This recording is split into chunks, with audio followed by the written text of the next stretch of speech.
নমঃ শিবায়। আপনারা অনেকে পশ্চিমবঙ্গের ইলেকশনের রেজাল্ট কি হতে চলেছে বা কি হতে পারে তাই নিয়ে আমার কাছে বহুবার বহুজন বহু রকমভাবে জানিয়েছেন, জানতে চেয়েছেন, কিন্তু আমি একটি ভিডিও তা নিয়ে করিনি। কেন করিনি? কারণ আমি দেখেছি এই ধরনের ভিডিও করলে আপনি তো অমুক দলের হয়ে প্রমোট করছেন, তমুক দলের হয়ে প্রমোট করছেন, এমন একটা তকমা গায়ে লেগে যায়। আমি এই সমস্ত তকমা গায়ে লাগাতে চাই না, তাই এই ধরনের ভিডিও করিনি। কিন্তু এখন তো ভোট হয়ে গেছে, এখন তো রেজাল্ট বেরোনোর সময়, এখন তো আমি যা ভিডিও করছি তা কাউকে প্রমোট করে না, কিন্তু জ্যোতিষ যারা ভালোবাসেন তাদের মধ্যে কিন্তু একটা প্রবল আগ্রহ আমি দেখেছি যে কি হতে চলেছে তা তারা জানতে চান। নিশ্চয়ই আমি আপনাদেরকে আজকে এই বিষয় নিয়েই বলতে চলেছি যে কি হতে চলেছে, কি হবে। আপনাদের অনেকের ইন্টারেস্ট আজকে এই মুহূর্তে হয়তো অনেকগুলো এক্সিট পোল অলরেডি আপনারা দেখে ফেলেছেন বা দেখতে চলেছেন, আর আমি এই সময়টাকে বেছে নিয়েছি যে কি হতে চলেছে আপনাদের সামনে রাখবো। দর্শক বন্ধু, তার আগে বলে দিই, আমি অনেকগুলো কথা ইতিমধ্যে বলেছি, আপনারা যারা আমার সঙ্গে প্রতিদিন জুড়ে থাকেন তারা আপনারা জানেন। যেমন দেখবেন চারিদিকে একটা রবড়া উঠে গেছে যে এই ভারতের সঙ্গে পাকিস্তানের যুদ্ধ লেগেই গেল। আমি বলে দিচ্ছি 2026 সালে কোনো যুদ্ধ হবে না। আচ্ছা, যুদ্ধ বলতে কাকে বোঝায়? যুদ্ধ বলতে যেমন রাশিয়া ইউক্রেন অত লম্বা চলে, একদিন দুদিনের না, চলছে মাসের পর মাস, বা অন্তত মাসাধিক, এক মাসেরও বেশি যুদ্ধ চলছে। যেমন ইসরায়েল, আপনার ইরানের সাথে আমেরিকার, ইসরায়েলের এই ধরনের যুদ্ধ ভারতের সাথে পাকিস্তানের 2026 সালে লাগবে না। পরের কথা পরে হবে। তাহলে 2026 সালে কি কোনো কিছু হবে না? হ্যাঁ, হতে পারে। শর্ট টার্ম ওয়ার, 2 থেকে 3 দিন 4 দিনের একটা যুদ্ধ, যেমন অপারেশন সিন্দুরে দেখেছেন আপনারা। শর্ট টার্ম ওয়ার হয়ে যেতে পারে, অ্যাগ্রেশন হয়ে যেতে পারে। এগুলো আপনি মিলিয়ে নেবেন, ঘটবে এগুলো। অনেকের ধারণা আছে যে ভারতবর্ষ পিওকে এর মধ্যেই 2026 না, 2026 সালে হবে না, তবে 2-3 বছরের মধ্যে 26, 27, 28, 29 সালের মধ্যে কিন্তু পিওকে আমাদের কাছে আসার অনেক বড় সম্ভাবনা। মানে 26 থেকে 29, এই যে স্প্যানটা যদি ধরি, আমি 26 থেকে 30ই ধরছি, 27, 28, 29, 30, 4 বছরের মধ্যে যে কোনো সময় আমাদের কাছে পিওকে এসে যাওয়ার সম্ভাবনা। আজকে যে মূল আলোচনাটা করছিলাম সেখানে আবার ফিরে যাই।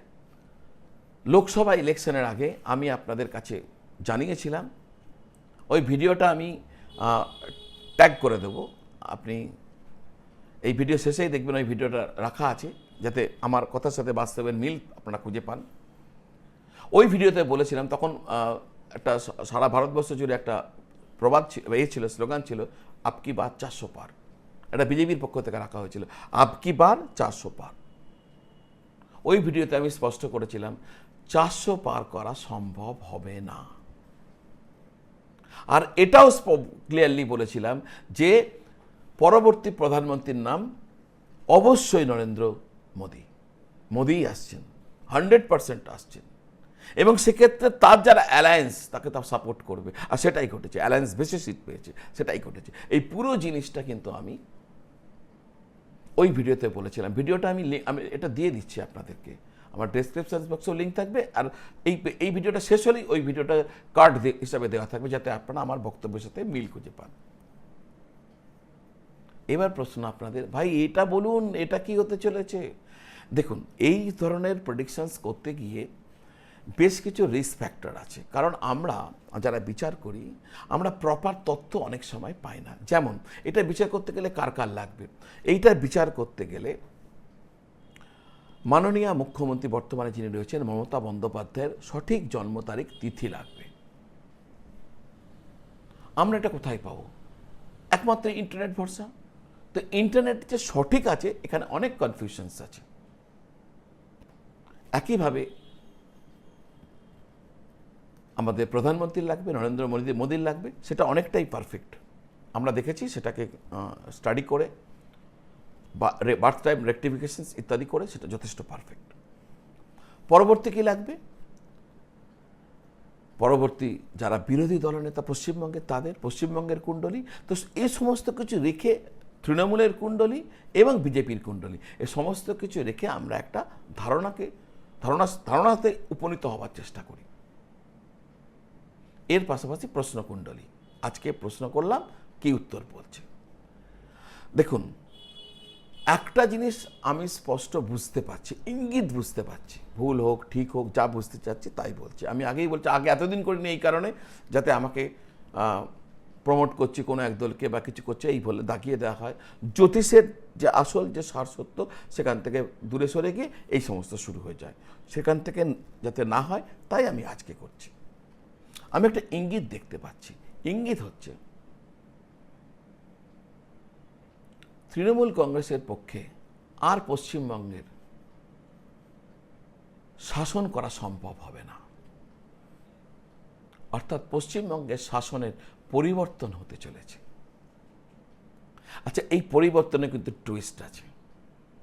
কি কি হতে পারে? এক হচ্ছে তৃণমূল কংগ্রেস ম্যাজিক ফিগার 148 থেকে আরো 2-3টে সিট বেশি পেল। ম্যাজিক ফিগার ক্রস করছে, 148 থেকে 2-3টে বেশি। অথবা কেউই বিধানসভা হ্যাং করে গেছে, কেউ মেজরিটি পায়নি। অথবা বিজেপি 170+ বা 170-এর আশেপাশে। এই 3টে সম্ভাবনা আমি দেখতে পাই। 170+। 170+ হলে তো হাসতে হাসতে পরিবর্তন হয়ে গেল পশ্চিমবঙ্গের শাসন ব্যবস্থা। না হলেও পরিবর্তন হবে যদি তৃণমূল কংগ্রেস 2-3টে সিট বেশিও হয় মেজরিটিতে থেকে, বা বিধানসভা যদি হ্যাং করে যায়।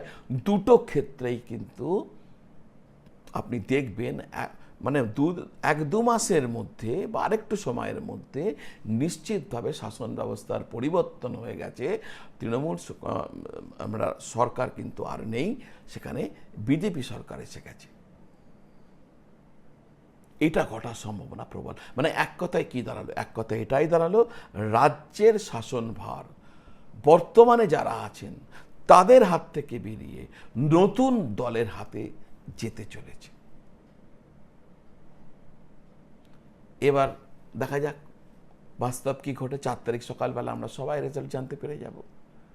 আমিও সকলের মতন আগ্রহ হয়ে থাকবো যে আমি যেভাবে জিনিসটাকে দেখলাম, যে আমি শুরুতেই বলেছি অনেক কিন্তু ইফস অ্যান্ড বাটস আছে।